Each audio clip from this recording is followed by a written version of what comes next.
नमस्कार। एलेस्ट्रॉम मैन्युफैक्चरिंग लोको WAG12 के switch on और एनर्जाइज करने की प्रक्रिया। इस लोको को एनर्जाइज करने के लिए सबसे पहले बैटरी बॉक्स के CB को ऑन करते हैं। बैटरी बॉक्स की CB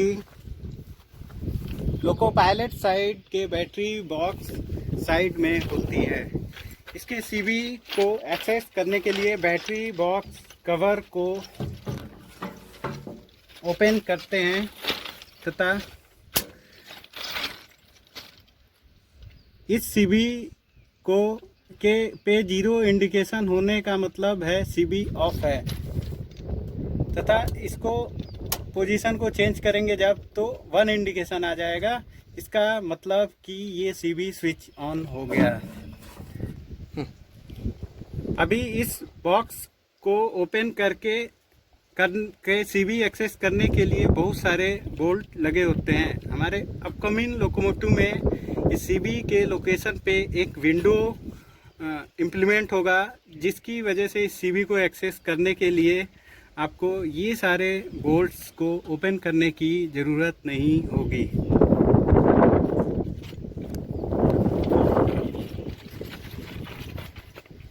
ये अब हम सेम दूसरे सेक्शन के बैटरी बॉक्स की CB को ऑन करेंगे। ये ध्यान देने वाली बात है, हमेशा battery CB loco pilot side के बैटरी बॉक्स में ही होता है। अब दूसरे साइड के बैटरी बॉक्स की तरफ जाएंगे।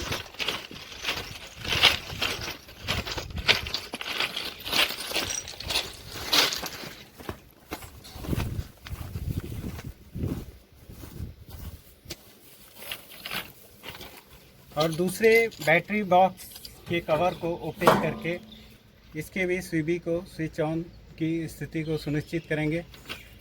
जैसा कि यहाँ पे ऑलरेडी ये CB स्विच ऑन है।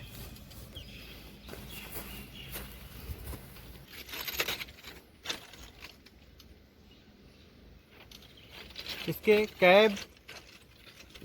कैब लॉक लगा हुआ है, जिसको ओपन करने के लिए रेड कलर की होती है। इस की लॉक में लगा के 90 डिग्री तक मूव करेंगे। उसके बाद ये हैंडल फ्री हो जाएगा और कैब ओपन कर सकते हैं। इसके पश्चात लोको पायलट कैब में बोर्ड हो जाएंगे। कैब में एंट्री होने के पश्चात दाहिने हाथ पे लाइटिंग पुश बटन है, जिसको दबाने पे मशीन रूम एवं कैब की लाइटें 15 मिनट के लिए स्विच ऑन हो जाती हैं। अब हम कैब के CCR पैनल में स्विचेज की स्थिति को सुनिश्चित करेंगे। ये हमारा CCR पैनल है।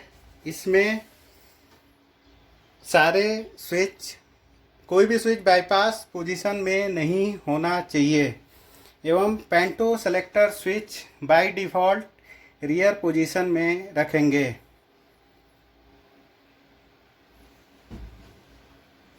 अब LB क्यूबिकल के सर्किट ब्रेकर को चेक करेंगे।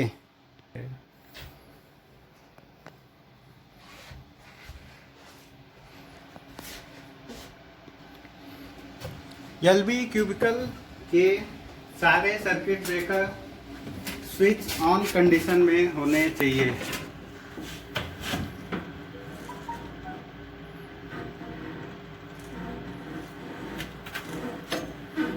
यदि कोई सर्किट ब्रेकर स्विच ऑफ है तो उसको स्विच ऑन कर दें।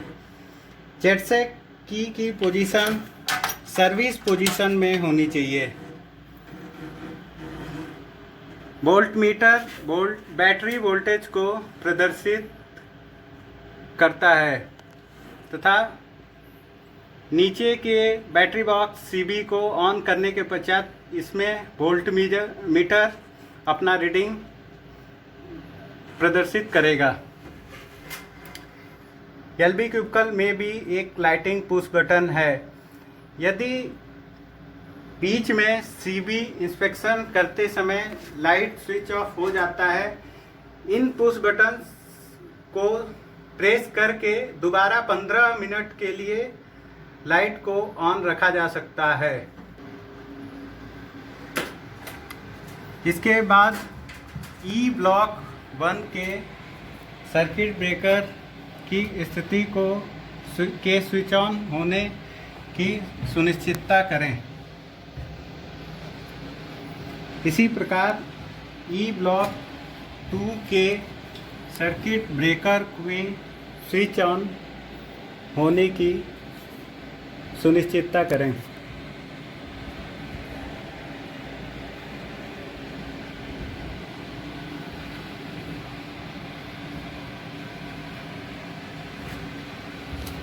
ई ब्लॉक के बाद बीसीएम पैनल के न्यूमेटिक कॉक की पोजीशन के नॉर्मल स्थिति की जांच करें। Bogie isolation switch, parking brake isolation cock, emergency switch, sanding bypass switch, auxiliary bypass cock, drain valve cock, feed pipe cock, परकास एवं डेड कॉक, इन सारे परकास कॉक